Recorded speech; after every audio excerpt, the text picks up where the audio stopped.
विश्वमहामुने प्रथमं शैलपुत्री च द्वितीयं ब्रह्मचारिणी तृतीयं चन्द्रघण्टेति कूष्माण्डेति चतुर्थकम् पंचमं स्कन्दमातेति षष्ठं कात्यायनीति च सप्तमं कालरात्रीति महागौरीति चाष्टमम्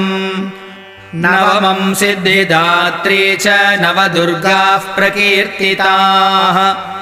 उक्तान्येतानि नामानि ब्रह्मणैव महात्मना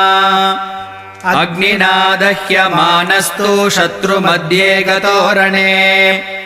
विषमे दुर्गमे चैव भयार्ताः शरणं गताः